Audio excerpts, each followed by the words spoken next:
Hey guys, happy Sunday. Thank you so much for joining me today. I'm your host, Kelly Barrett, here at Etc. on the Vibe Live. Super excited for my guest today, Canadian legend extraordinaire, singer, songwriter, and I'm going to add humanitarian, the Juno Award-winning Bill Henderson. Bill, hi.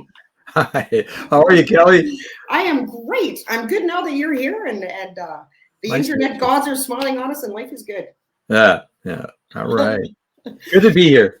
Yeah, it's great to see you too, Bill. We were just chatting before the show about, the whole, the COVID and the last couple of years and stuff. And we don't really delve into too much of that, but just what have you been up to? What have you been doing recently?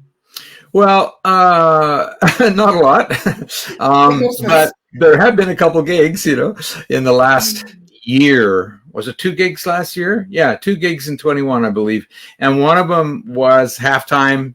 In the summertime, it was like in July or August or something like that, halftime for a BC Lions game in Vancouver. And it was such a hoot. There was half house was all we could have, 50% house. I just went out to the people and when we got up there and tuned up, and I said, "Isn't it great to be out again?" And they were, yeah. We just had so much fun. We just did 3 songs, but they were, they had a great time and we had a great time, and it's so good. And then we had another gig in, what was that? Was that January? Well, that wasn't even last year. January 22nd to be exact. January 22nd. Thank you very much. Yeah. The Massey Theater in New West. And so it's and it was half house too, sold out, half house. And that was really, really fun. Was great. So good to be back. Yeah. And I can only imagine, not only the energy that goes along with the sporting event, but, to then have that halftime music, the energy, must have just been incredible. And, we were just talking, Bill, a little bit about the last 2 shows that you were talking about. And you found an interesting way, to kind of break through the COVID barriers of not being able to do your usual meet and greets. Yeah, right. Yeah, we couldn't, we were wearing masks backstage and everything. I mean, we all just wanted to do it. There was the 3rd time it was scheduled when finally and even then it was going to be maybe not. And we said, no, we're doing it. And so we kept masked and all that. We didn't go out and do the meet and greet. But the people who ran it were really nice people. And I said, if you can be absolutely certain that you can get, I knew folks were going to come with albums and CDs and cassette tapes and posters to be signed, and we wouldn't be there. And it's a kind of a drag. So I said, if you can be absolutely certain that you're going to get things back to the right people, then we'll sign stuff. You just bring it backstage and we'll sign it in the dressing room. And that's what happened. With a lot of stuff we signed for quite a while. And, yeah, and people were happy with that. It was nice to be able to do it. I knew they wanted it, so yeah, good. Good for you. I kind of feel like you beat the system. Yeah, that's right. That's what it felt like. We made it work anyway. Yeah.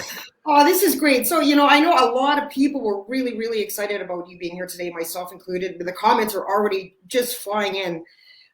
People are just, Doug Corby's a great supporter of the show. He's just saying hello. Rod Cahoon is a local musician. He's like, sweet. Richard Bruce, actually has been on the show. And he's saying congrats on being inducted into the Canadian Music Hall of Fame in 2019. Oh. We're gonna talk about that in a bit. Very nice. Yeah, another great friend and supporter of the show is Tony Maliza. He says, "Hello, Bill from Victoria, BC. You are a true legend. Thank you for writing. Thank you for writing so many cool songs." Oh, thanks, Tony. Man, that's cool. Thank you. Yeah, right, man. I have never had comments fly in this fast before, so this is going to be a lot of fun. We really want to get to some of the current and just other things that you've been up to. But and I know you get asked this question a million times, and it probably gets really old. But everybody wants to know, like, how does the whole Chilliwack journey begin for you? How did it begin? Yeah. Well, there was a prior band, The Collectors. Right. We had 2 albums. We had a pretty groundbreaking first album and created quite a stir. And actually, Canada sent us to Osaka, Japan to represent Canada to write all the music for the Canadian Pavilion at Expo 70 in Osaka, Japan, which was really a great honor. And so we had quite a stir with that band, but the band stopped sort of functioning, and one member left, and we came up with a new name, Chilliwack. And the funny thing was, we didn't know what Chilliwack meant. We thought we did. We were told that it meant Valley of Many Streams. And going back up, and Valley of Many Streams seemed like, okay, that's cool. We like to do lots of different kinds of music, so sure. So that's great. But I found out a couple of years ago that what it really means is as far as your canoe can go. Wow, what a great metaphor. Yeah, that's the way I look at it. That's the way I look at it. But it was about the Fraser Valley, which before it had been drained and diked and canaled and what have you, was basically wetlands, all the way up. And you in a canoe, you probably had to be pretty good with your canoe, but you could get around, right? And there was fish in there and stuff, and they would go, and they could go as far as Chilliwack. As far as your canoe can go, that's as far as you could go, right? Right. So yeah, it's us. That's what I like to say is our canoe is. We haven't beached it yet. We're still paddling. Yeah. Some almost 50 years later, we're still paddling that canoe. Yeah. And we're grateful for it. Yeah. And Chilliwack went through all kinds of changes. We went through once we got into the 80s. Late 70s and 80s, we went through so many drummers, it was like a revolving door on the drum kit, and all kinds of stuff happened, but we just kept going. That's all. We just kept going, and we just kept trying to write songs. And every time you try to write a song, you don't get one. you gotta watch that trying thing, because it's not about trying, it's just about doing it. Like the song comes along and you go, congratulations, thank you for coming in. Yes, I like you. Good. Okay. Well, we'll do this. We'll do that. Maybe we'll make a few changes, but the song basically arrives, and that's what I learned.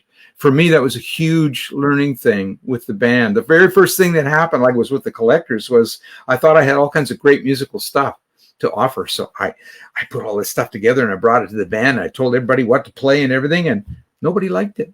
Oh no. Nobody liked it. It all came from here. Ouch. This is a useful tool, but it ain't where it all comes from. It comes from, I learned to sit around with my guitar and just play, because I like playing my guitar. Just learn to sit around and play, and every once in a while something would arrive, and I'd notice it. And I would sort of, in songwriting classes, I would tell people, you treat a song idea when it comes along, it's like, it's an amazing thing. It's a really cool thing. Sure. And dealing with it is kind of like working with a wild animal. And I'm not talking about ferocious ones. I'm just talking about deer. You got your garden, you got a deer fence around the garden. You don't want the deer in the inside the garden, right? Right. The deer get in the garden. So what are you going to do? So you start heading for the deer. Get out of here. Get out of here. They'll smash the fence. And so they'll just freak out, Right. So you don't do that. You see the deer and you stop and you don't look at them. And then you move one foot just a little bit and they'll do the same. They'll kind of do that too, right? And they're very aware of you. So you just gradually, easy, and they'll find the doorway out. They'll find the gate and they'll get out if you treat them properly. And it's the same thing with the song. If you go, oh boy, I got a song. Yeah, I'm going to do this and that and everything. It's like you can destroy it so fast. Right. It's amazing. And so actually I just answered, because one of my questions was, what was the songwriting price? What did it look like the process for early Chilliwack? Yeah. Was it collaborative or was it? Well, it was collaborative, but it usually came from one person's idea. Someone would have something pretty strong and a lot of times people would get involved in it. Yeah. But I remember one of the problems I had with songwriting with the band, because when you get a song, then you got to bring it to the band, right? And they're not going to play it unless they like it. So they got to like it. So how do you do this? And what I found was something that sounded great at home. I'd be playing it at home and I'd be really excited and I'd take it to the band and suddenly it didn't sound as good anymore. And they didn't particularly like it. It was very disappointing. What happened? So one day I was working in my wife's garden. I was digging the garden for about I don't know, I was out there for about a half an hour. It was a fresh garden. There was all kinds of tree roots and stuff that had to come out. So I was tired. I got back in the cabin and I grabbed my guitar and I just started playing this big D chord. I just doing that. It just felt so nice and it sounded so nice. And then this thing started coming out. Ooh, lonesome Mary. You know, this thing just started coming out, the song, right? Next thing, I went down to see lonesome Mary. The whole thing just came out like just the way it is, right? Right. And I went, okay, I don't want to lose this one. I did what I now call songwriter yoga. What I did was I memorized everything I could about my physical body position in the chair, how I was holding the guitar, were my legs crossed, were they flat on the floor, and memorize it. I put it in here for storage. And then when I went to the band, I sat down and I opened the drawer and I pulled it out. How do you sit? You sit like this, you sit like that, you hold your head like this, you do, your arms are like this, and okay, away you go, right? And and I did it, and they loved the song. So I don't know if it had anything to do with the songwriter yoga, but the thing about it was that I didn't forget the vibe of the song. That was the important thing. I could always remember the notes, but a lot of times the vibe is more subtle stuff would just slip away. And by playing it over and over and over and memorizing my body position, Right. I probably could have been doing something else, but I did that. And it held it in place so that when I went to play it for them, it was there. And when I played it for an audience, it was there. So I was going to say, I think there's something to that songwriting yoga, because when that inspiration hits you, and you know that inspiration comes in the most unlikeliest of places or just out of nowhere. And I think really, when you have it in that moment, I think that's a brilliant idea, because you're literally recreating that moment where that inspiration came to you. Yeah, because it's so much. It is the whole moment. It's the whole thing. It's not just the notes. It's not just the lyrics. Not just the chords. It's the rhythm. It's the feel. It's the whole thing. Yeah. Right. And Bill, speaking of Lonesome Mary, I was going to ask this a little further down, but since we're talking about that, who the heck is this Mary that you speak of? Because she's in more than one song, and I would be in trouble with a few of my friends. I said, you got to ask him, what's the deal with her? Is she a real person? Everybody asks that question. It's hilarious. It's hilarious. Well, first of all, number one, I'll start at the wrong end. Number one, the second song with Mary in it was Arms of Mary. Right. And that was not written by us. That one was written by a guy named Sutherland. He was part of a band called Sutherland Brothers and Quiver. He's one of the brothers, and I can't remember his first name right now, but he wrote that song. And the record company brought it to us and wanted us to play it, so we ended up playing it. But so that was accidental.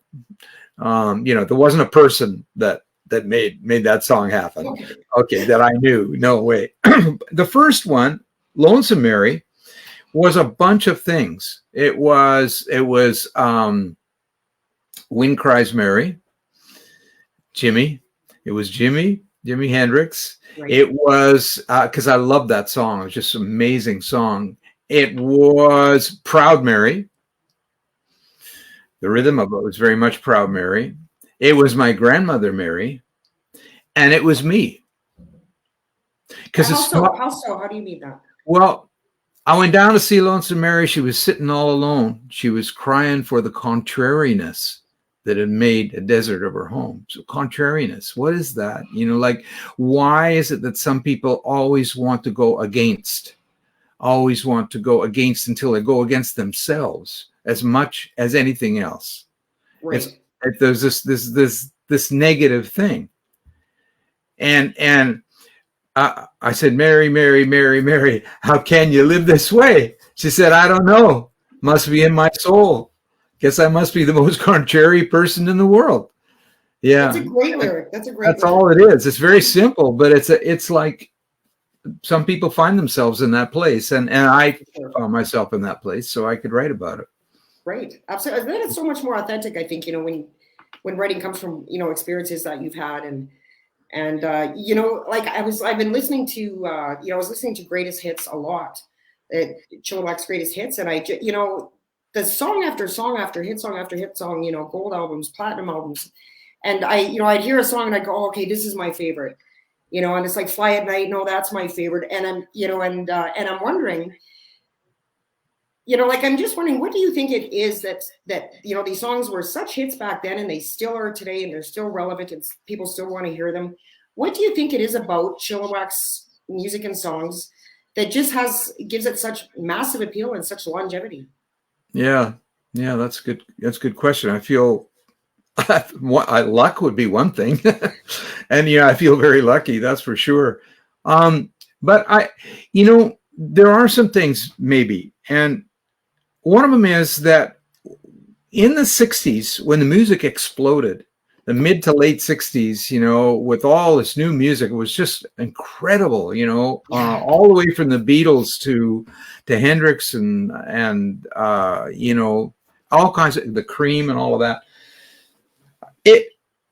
And frankly, I think the record companies didn't know what to do. I think the record companies didn't know what was going on. I thought they knew this was happening, but it wasn't what they'd been working with before. It didn't make any sense, but everybody wanted it, so let's go with it, right? I don't know what it is, but let's put it out. Yes. But then time went by and they went, oh, I know what it is. It's that guitar song. I know what it is. It's they're singing about this. I know what it is. It goes straight to the chorus. Don't bore us, get to the chorus. I know what it is. I know what it is. And this kind of mentality, which is totally normal. It's exactly what human beings do. It's not that record companies are particularly flawed. It's just that's what we do, right?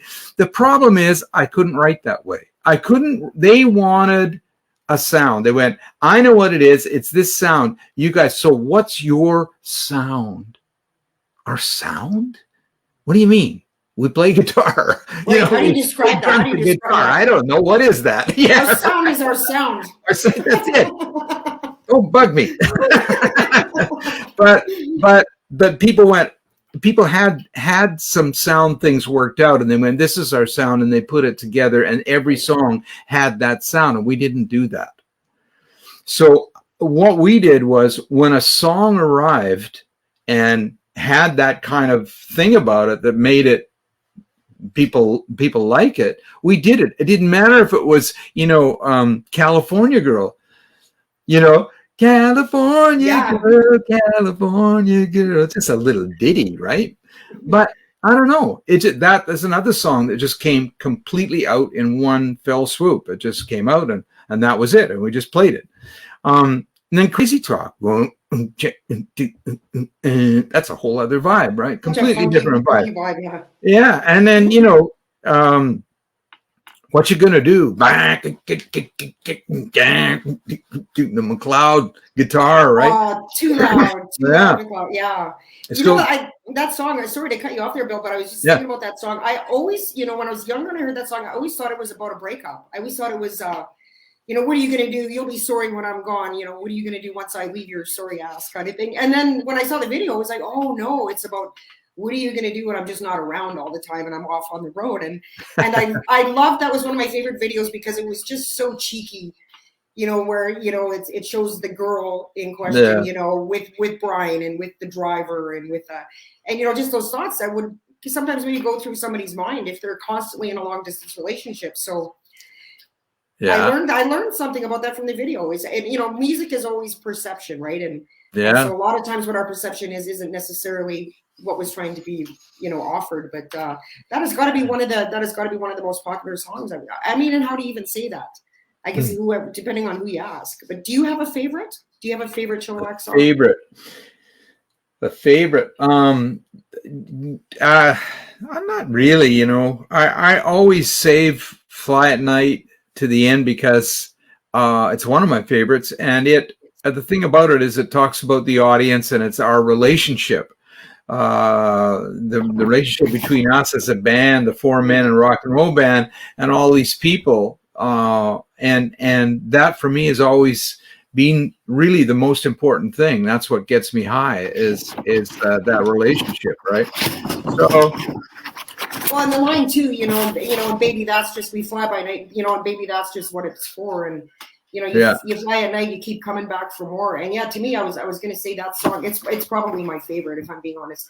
And to me, because it really does describe, I think, the touring and the, the relationship and the interaction with your fans, and I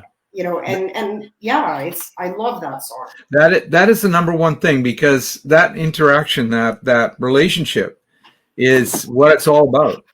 that's where songs come from. They come from that kind of stuff, because the relationship with people is where that's where the depth is. 100%. And we were talking earlier about, just the beauty of being in live concerts and that energy. And I would agree with you, when you can get, when you go to a concert hall or you go to an arena and there's a show and there's like, all these thousands of people that really don't necessarily have anything in common other than this passion for who they're watching on stage. And I can't think of another energy that's greater than that. And yeah. It's got to be, and some other things I was thinking of too is, you guys delved into the States back in the 80s and you did some appearances with some pretty cool shows, American Bandstand and Merv Griffin. And what was that like?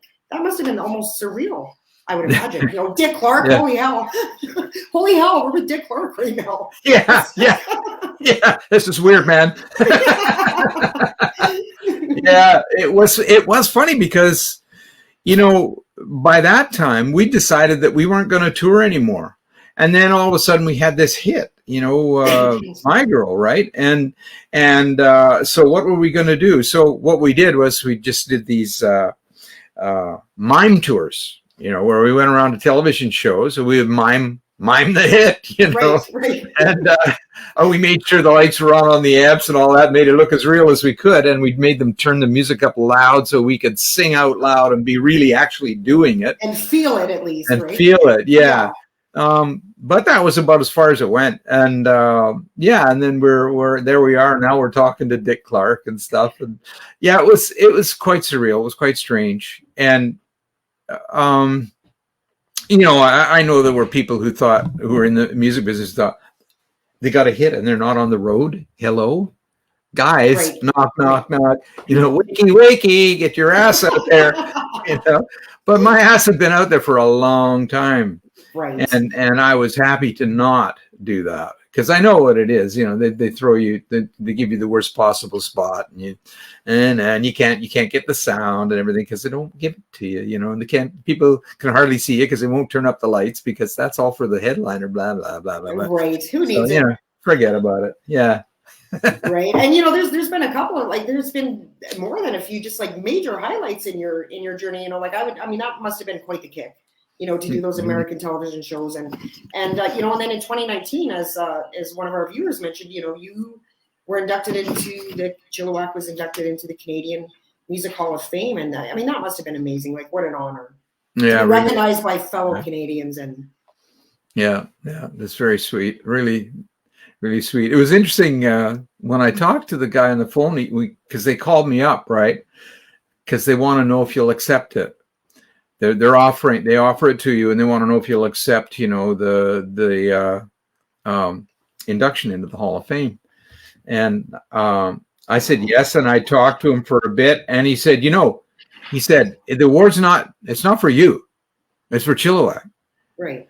And I went, okay. Yeah, okay, I get that. And I started thinking about the band, and I thought of all the people that were in the band over the years, and it's I don't remember, 26, 27 people have been in this band when you and I've probably missed a couple at that, but so that's what it ended up being, the induction to the Hall of Fame, and I had to do a speech, and that's what the speech was all about, was all those people, right? Oh. And, yeah. I love that, Bill. I think that you would pay homage, to everybody who's ever had a bit in this and that's made it what it is. I think that's beautiful. Well, I'm glad he said that to me because it made me think of that, right? And right. And that's totally true. It never would have happened if it wasn't for those people. Right. So and the other thing was the metaphor. Our canoe's still afloat. I love that. I'm going to steal that. I'm thinking. I'm a big fan of metaphors, and that's a good one. I find it odd. Go ahead.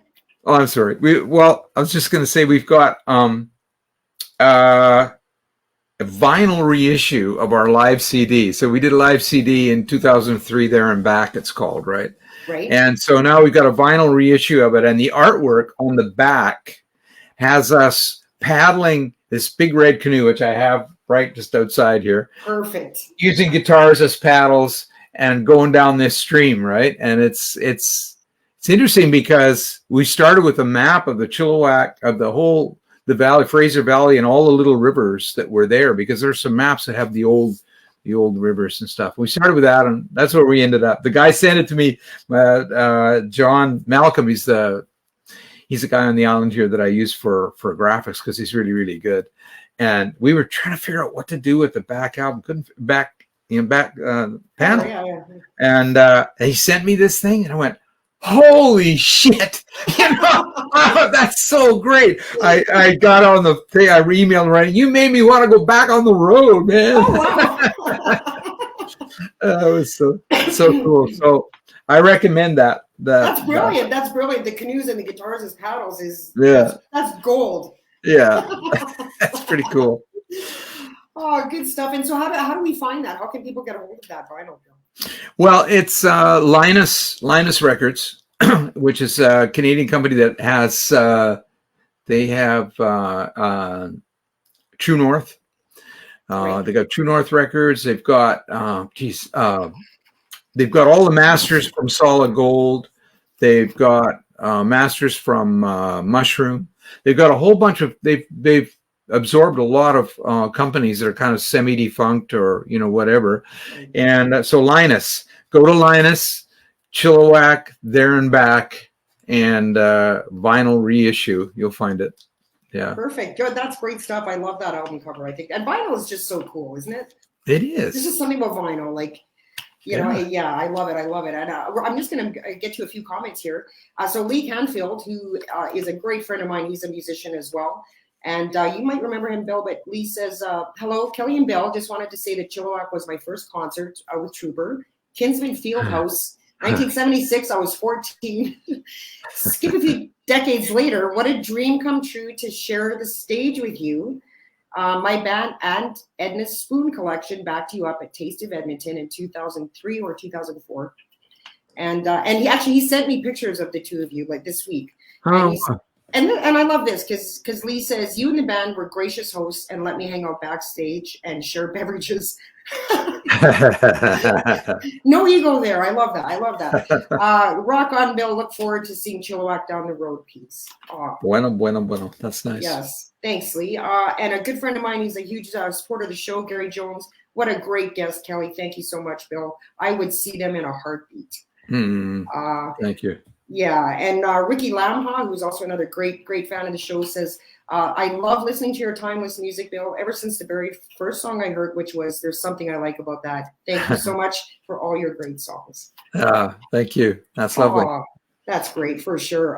Another event that I really wanted to bring up too, because I think it's probably a pretty bittersweet one, as well. But of course, in 1982, yourself and Too Loud McLeod received the Juno Award for Best Producer for your album Opus X, which, by the way, the X stands for 10, right? Because in the 10th album, that's it. Not Opus X. It's actually Opus 10, but yeah, that's it. not to be a stickler for details. But, so and I understand that would have been bittersweet for you for a specific reason. And can you share on that?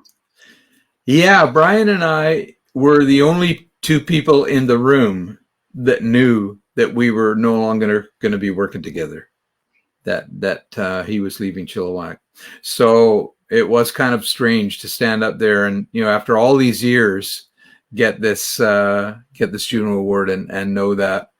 But, he and I, we stayed as friends, and, he lived on a boat in Vancouver, and I ended up getting a big boat myself, and he helped me out getting a spot in the marina and stuff like that, and we still messed around with songs a bit, and we just decided to keep it good, keep the relationship a good one, so I was happy about that.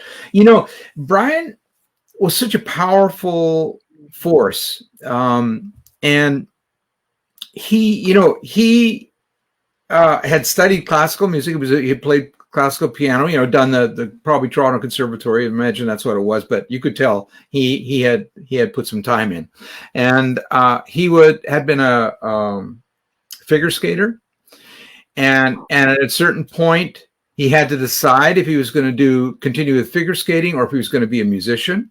and he decided to be a musician, and obviously, and he had when I met him through our manager who had seen him in a club in Toronto.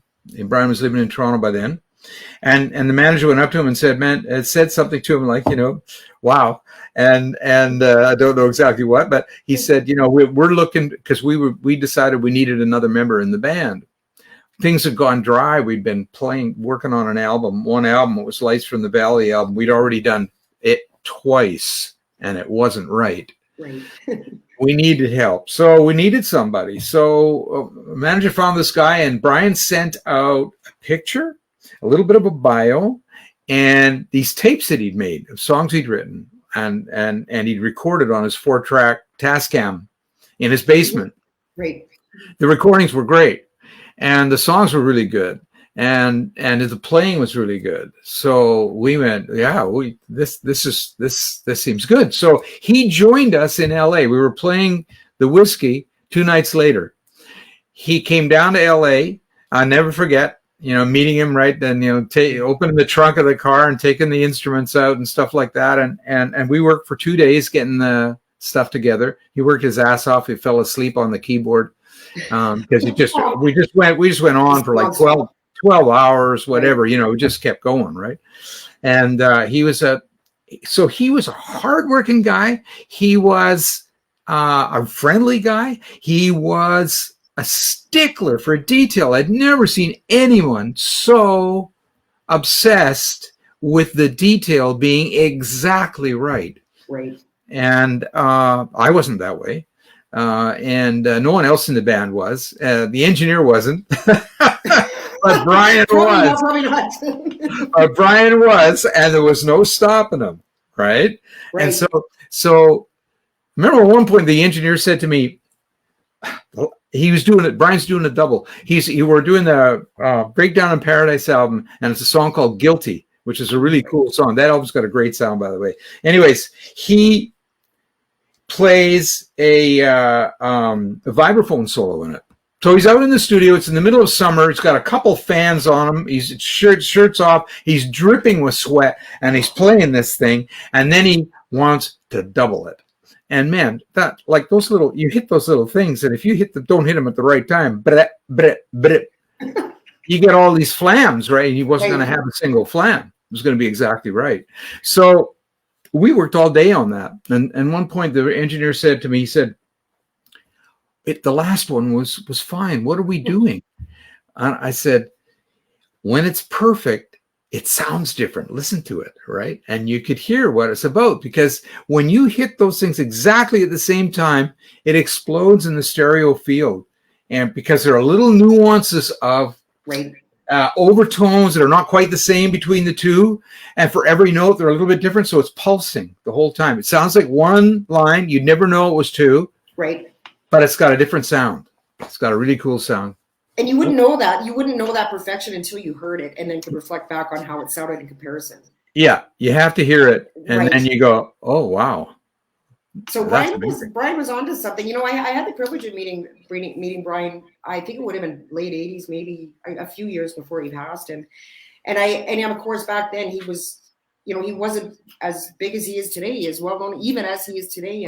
And I remember he walked in, there was a bunch of us, it was after, I think it was a Headbands concert, and we were all, kind of hanging out, and he walked into the room, and the guy definitely had a presence. Like there was, when he walked into a room, he kind of took notice. Yeah. And so wow, what a great lineup. Wow. So, out of all the accolades, some of the ones that we're just talking about, which kind of nod or achievement, or if you get what I'm saying, has meant the most to you? And why? When we had My Girl out, it's in the summer, and it got to #1 and stayed there for 3 weeks.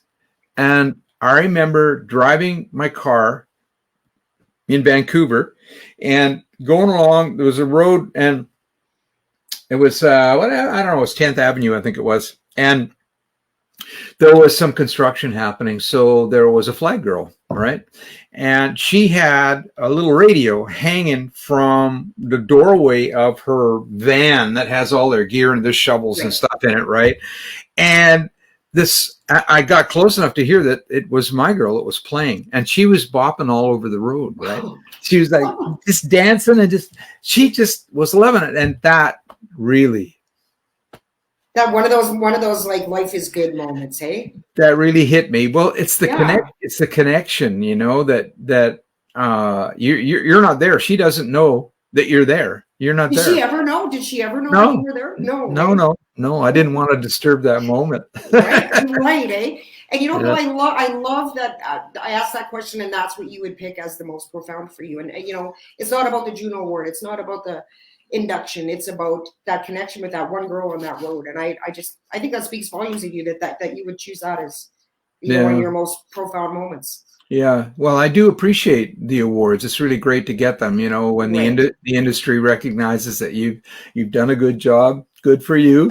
And you know, I mean, that's a nice thing. I mean, it's lovely. But what the music is really about is the connection with people right now, right in the air.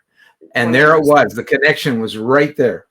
You know, it's really and cool. By happenstance, like it's not like that, you know, it was at a concert where it was expected that you were going to be there and she was going to be there. You know, that imagine made it even that much more magical. Yeah. Right. And you know, thank you. Speaking of connecting with people, Bill, guess who's popped in to say hello? Paul Kipe. Oh, Paul! All right, man. What are the odds, right?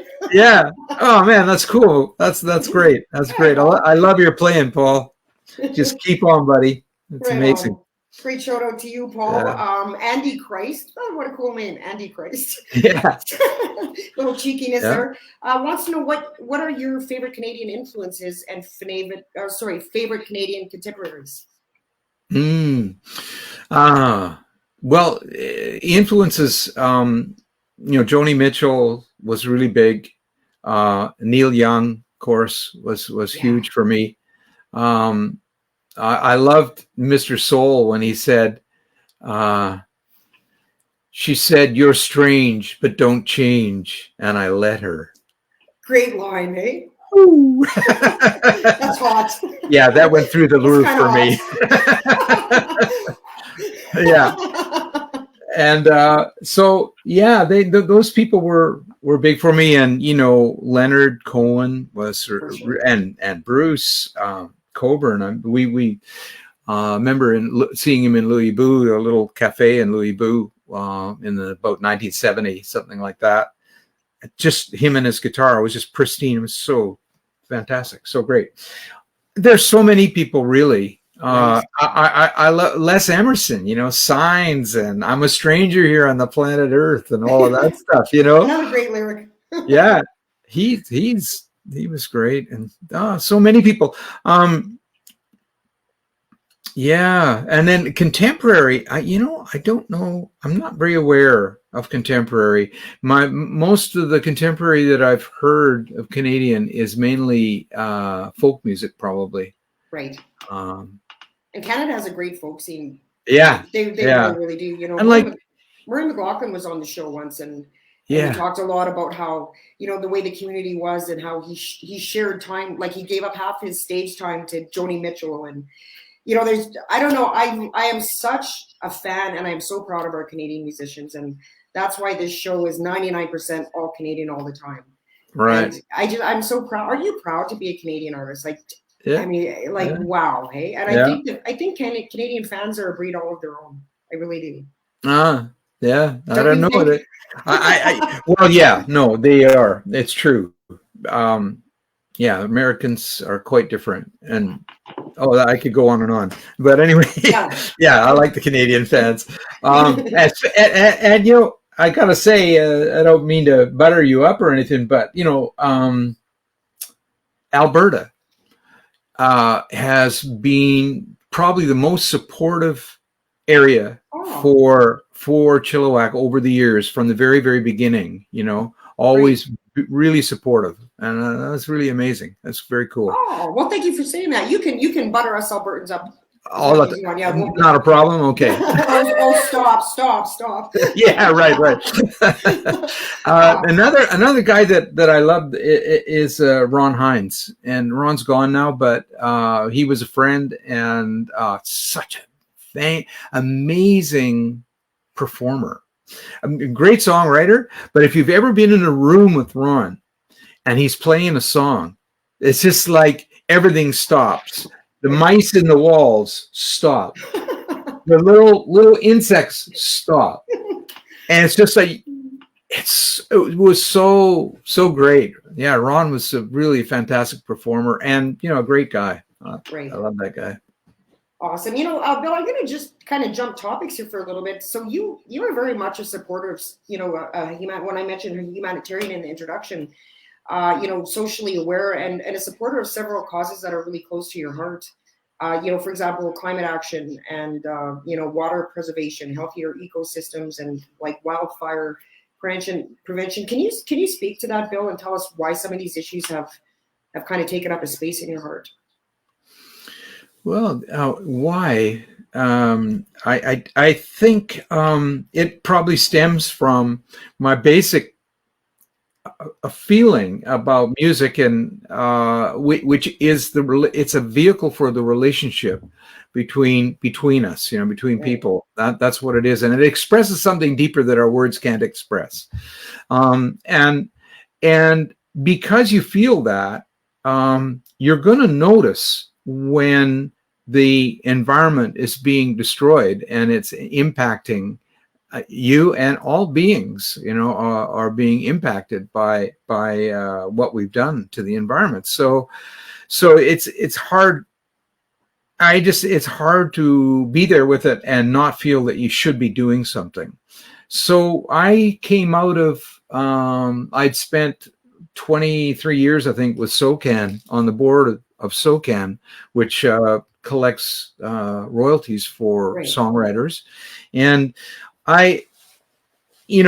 when I did that, I did it because I had always wanted to know what goes on in those oak paneled boardrooms. I had always felt like I was a bit of at their disposal, a bit at, they controlled my career, and they controlled everything. And I'm going like, okay, so what is that about? I want to be in there, and I want to bring my sense of the world to the boardroom. And I did that, and I tried very hard with that, and I was very lucky because the guy who was the head of SOCAN at the time was generous enough to kind of listen and teach me the things that I needed to know to understand what SOCAN was about, really. And SOCAN is really about the rights of creators. So it ended up being something with what would you say? It's like there's an inner passion to that, and that all the people working at SOCAN, they feel that they're, this is kind of a sacred thing. So to go from there, and then I left SOCAN because I just had enough of the administrative aspects of it. Reading all those documents all the time and blah, blah, blah. So I decided I would like to take that energy and put it out into the world with music. So that kind of got me into, okay, what would I say? Well, it would be about the environment. It would be about this kind of stuff. And I would try to, and so I did that. And I was somewhat combative, unfortunately. I wish I hadn't been that way, but I'm sort of brought up that way. And I've mellowed with regards to how to talk to people. Right. Not so much stick it in your face, but tell a story, tell a story that that just opens it up and makes it clear for everyone to see. Once again, you look once again, So that's what I try to do now. And it's not hard when you're passionate. Hey, I think that overbearing, or how you were just describing that, I think it's hard not to be that way when you're extremely passionate about something. Yeah. And you just want to shake people and go, listen. Yeah. I was like, when Elvis came out with his first hit, I was 11 years old. Right. And the music of the southern states was absolutely hit me like a ton of bricks, like, Elvis and Everly Brothers uh, I can't even, well, the great piano player, Jerry Lee Lewis. Jerry Lee Lewis is a bad guy. That's what they say. And I've heard that a lot. But have you heard the way he plays piano? Hello. Oh, nobody does that. Yeah. That's incredible what he does. The energy of it, the passion. You talk about passion. Right. Knocking you in the head. That's what woke me up to music, was that very thing, so that high energy is not necessarily bad. I don't think it's just, it can be hard for people to take. When it's just music, it's not so hard. You can dance, right? For sure. People expect that intensity in music. Yeah. Right. But when you start talking that way, it's a different story. Right. So. And I love that you support different causes like that, because I think, especially when somebody has a certain platform, and and they're well known. I think I don't want to say it's an obligation, but I think it's a really nice thing when you use that status to stand up for something you believe in. And there's a favorite quote of mine that says, if you don't stand for something, you'll fall for anything. That's good. Isn't that brilliant? I didn't write it. I heard it somewhere. I was like, damn, that's good. But and so I love that. I love that you would do that, and that you would take the time to support causes like that, because you got to think of the world we're leaving our kids and our grandkids, and sort of. Speaking of children, your whole family is musical. You have 2 daughters that have kind of followed in the footsteps, eh? Yeah, they're wonderful singers. Yeah. Yeah, Saffron and Camille, and I understand Camille's a voice teacher who has given you voice lessons. Yes, that's true. That's true. I'm still working on them. Wow. But it's been helpful for me. Yeah. And the two of them together, like we did a song. Again, it was, I guess, this song called "Take Back This Land." I don't know if you've ever seen it or heard it. We did a video. We did a video of it, and it was 2015. And they and my granddaughter Ruby, Camille's daughter, the 3 of them sang the backups, and you should hear them. They just sound amazing. Wow. Yeah, they're so good. That's you just got to be a proud papa, hey? Are you happy they followed in? Because the music industry can be nuts. So are you grateful they followed in your footsteps and have that musical ability? Well, I know it gives them pleasure, and for Camille and for Saf too, it is a career, certain, and they've gone in a different direction, because the industry changed so much. It did. I just dropped in at exactly the right time. I was very lucky. Within a few years, there's a window there where if you got in and you really went for it, you had pretty good odds. If you had a bit of talent, you had pretty good odds. So, but that changed, and it became so hard. Yeah. It really is. I was thinking about how, when Chilliwack started back in the 70s, and as you mentioned earlier, it really was just this explosion of music. Yeah. And music that we're still listening to today. Yeah. So what a brilliant era to be a part of, I don't know if I mentioned this or not, but I was on the road too for 23 years in the 80s and 90s, and there was just so much work. And if you wanted to be a road rat musician, you could get out there and you could be a road rat musician. Yeah. And I kind of feel sorry for the generation, like, for example, your daughters, that necessarily it's not like that anymore. Yeah. But, you got to find different ways for your talent to, to present your talent in different ways. But on the other hand, now we have all the technology that necessarily we didn't have back then. So, I guess it kind of, and so tell us a little bit about your solo career, because actually I was listening to one of your songs, Dusty Old Guitar. What a beautiful song. Oh, thanks. So, what was the inspiration behind that song? That song, the first line just popped out in about 1974. Picked up my dusty old guitar. How long since I played it, with those chords? Right. That was it, and it stuck in my mind, and it had been there basically all these years. I guess it receded for a long time, but in the last few years, it has sort of come forward again. I'm starting to hear it, and I'm going, geez, I really like that. I wish I could finish that song. And so a couple of years ago, by now maybe it's 3 or 4. No, it was the beginning of COVID, actually. Yeah, so it was 20. I kind of finished it. I've still been tweaking it and stuff. And we have a nice version that we do with the band now too on that. So what was it about? Well, when it started out, I mean, I didn't know what it was about. So I'm going like, okay, well, here's this dusty old guitar and you're playing it. You haven't played it for a long time. So what's it mean to you? So there's those old songs, you know, Right. and you hear those old songs and it reminds you how you were, and it makes you think about what you've become, you know. So that's the first verse, right? And then in the second verse, it's like, hey, this guitar is made in 1967, which my old Hummingbird is. It's 67, and you know, there was things in the air in 1967 that aren't here so much now. Right. There was a whole human rights thing, and Martin Luther King, and somebody shot him in 67. They tried to kill it, but it didn't die. Right. Because dreams like that never die. So that's beautiful. Yeah. It's beautiful, so, Bill. Yeah. So the people rose up, you know, and they're saying Black Lives Matter, and they're just going forward. I love your emotion in that. And now I'm getting emotional too, because it's the 60s were such a pivotal time, and I love that you say that is a dream that never died. Yeah. You know, and today, you know, 40, 50 years later, we're still pushing for that equality and that, you know, end to racism. And it's heartbreaking, you know, it's heartbreaking to think of what's going on in the world right now. And you know, it's just, wow. And boy, do we ever need music? Do we ever need music through all of this? I don't know anything that personally gets me through the hard times more than music. Yeah.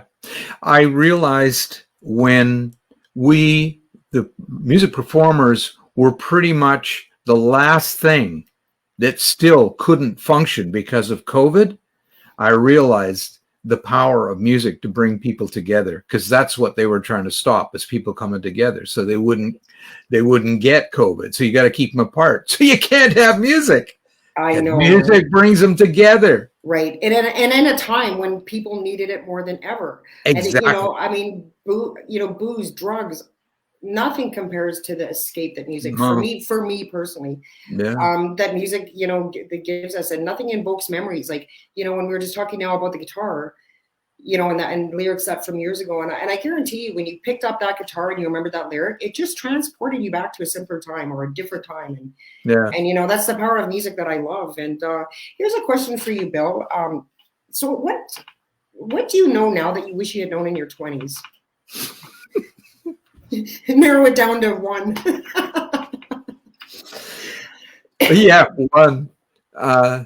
One. Or you know, what advice do you have now that you maybe would say pass on to your daughters, if that makes the question easier? Oh, you're thinking more in terms of career-wise. What would be? Okay. Life-wise, just in general. Like. Well, I mean, they know more than I did at that age, and it's I guess, you know, when you're first starting out, and when I was first starting out, it's such a battle. You try to get recognized, you try to get gigs, you try to get a band to admit you into their ranks so that you can play, and you work really hard, and you're in competition with everybody around you. You're in competition with all the other musicians. And I didn't know like how to really negotiate that very well. I didn't know how to be able to relax with other people who I was in competition with, and just enjoy that we both loved music, you know, and music was cool. And I mean, when I actually played with people and would jam with them, it was different. But off the stage, I was not able to be as I didn't communicate as much with people as I would like to have. You know, I would like to have understood more about how the only thing that ever made my career happen was just getting into the bloody music, right? I mean, that's what does it. You know, you just go for it 100%, and then when you're off stage, you just be a marshmallow, take it easy. Yeah, get some downtime. Yeah, you know, you don't need to be competing all the time. Yeah, it gets exhausting. It's exhausting, right? Yeah. But I love the notion of just, you know, getting your canoe. It made me think right to that, right? So just get your canoe. Yeah, going, just right? Get into the go. music and Yeah. go get it. So what makes you happy these days, Bill? What makes you happy? What makes me happy? Yeah, what Um, makes you the happiest? when I, when I say yes. Um, there's so Can you many reasons. elaborate? Can you elaborate on that? What? It's not obvious. Okay. Well, um, patterns. My wife and I've been together for about 53 years. Okay, and we had a wonderful, wonderful time, and now we're getting pretty old, and we have our patterns, right? And For sure. she wants me to do this, right? And I don't want to do it, right? I mean, that is that not life? And so say yes. Just say Right, yes. because if mama ain't happy, ain't nobody happy. That's true. That's what finally gets you to the point of understanding why. But there's more to it than that. It's that when you say yes, you open yourself. You For you sure. you push away. You push away your sort of barriers, right? You got a barrier there. I never do that. Right, I right. don't vacuum. I don't whatever. I never do that. And if you just say yes, bingo, you just poofed one, right? So Yeah. not only do you get along better and everyone's smiling a lot more, but also you just let go of a bunch of baggage that, hey, you just don't need it. Right. And you had a new, you learned a new skill like vacuuming. You know, there's value, No, but right? I get what you're saying, though. It's like just say yes to life, right? Because if you're Uh, constantly putting constrictions and like, no, that's not me. I'm not doing that. I don't do that. I don't, So just say yes and go get it is what I'm hearing here. yeah. I Yeah. love it. I was going to ask you what the secret to 53 years of marriage is, and I think you just answered that. That's probably the answer. Took a long time to get to it, but yeah. Yeah. So, Bill, what's next for Chilliwack? Are there dates coming in, or? Yeah, we've got Great. a couple dates in Ontario in May, and then we got some summer things happening, some festivals and stuff like that. There's a few. There's not much yet, but I think it'll grow. I think as long as we don't have a ridiculous resurgence of the virus, everyone's going to start to relax if you can, and we do want to celebrate, so we'll do it, and I really look forward to that.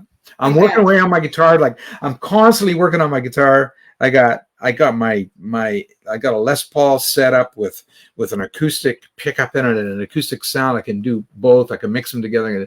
That's really a lot of fun. I enjoy it. Right on. Well, we certainly look forward to hearing you guys hopefully this summer in a location near us, and I guess we'll just keep track on social media and on your website. Guys, if you want to go and see Chilliwack this summer and you're wondering where they are, the website is scrolling along the bottom of your screen. Yeah. So I'm sure the show dates will be there. I love that your website is gone.com. Yeah. Sooner or later, the shows will be in there. And also we got a Facebook page, which is facebook.com/Chilliwack official band site or something like that. Right. Awesome. Right. And, Bill, I can't thank you for being here today. I have one more little, it's not so much a question, it's a quote that I read, and I love it. So Bill, you were quoted as saying, sometimes people are compelled, or at least feel compelled, to climb mountains, sail oceans, or take up revolutionary causes. They're very aware that they could fail catastrophically, but they do it anyway. And if they survive, they come out of it clean and fresh and feeling like life is very much worth living. I love that. Does that kind of sum up your journey with Chilliwack and just your journey thus far? I don't know. Where you just go for something like because what I think it's a beautiful, because we like the metaphors, and to me I think it's kind of like the canoe analogy. Yeah. It's a good metaphor for life. It's like you want something, you just go get it, and you do it anyway, whether you're going to fail or not. You just get out there and you do it, and you come out feeling like at least you lived. Yeah, that actually comes down to the moment for me when I'm jamming with people, when we improvise, and you stick your neck out, you go for it. You got something, and you check the other person out, and you're waiting for stuff to come back, and you get this thing going between you, and at the end of it, yeah, you feel gratified. So Yeah. yeah, right. Yeah. So Yeah, that's cool. I have no idea when or where I said that, but anyway, that I like that. It's kind of like, to me, it just says feel the fear and do it anyway. Like you can only win from just Yeah, doing it, right? absolutely. Yeah, good stuff. Yeah. Well, I'm going to steal that and stealing the whole canoe analogy too, because I think that's brilliant. You do that. It's been great talking to you, Kelly. You're very, very kind. Thank you so much. That was You good. as well, Bill. Thanks so much. Take care. Thanks. All right. Thanks, everybody. Thanks for tuning in. I'm Kelly Barrett, etc. on the Vibe Live. Special thanks to Bill Henderson. We look forward to seeing you this summer. And until we see you next week, everybody, take care. Be kind to one another. Stay safe. Bye-bye. Thanks, everybody. Yeah.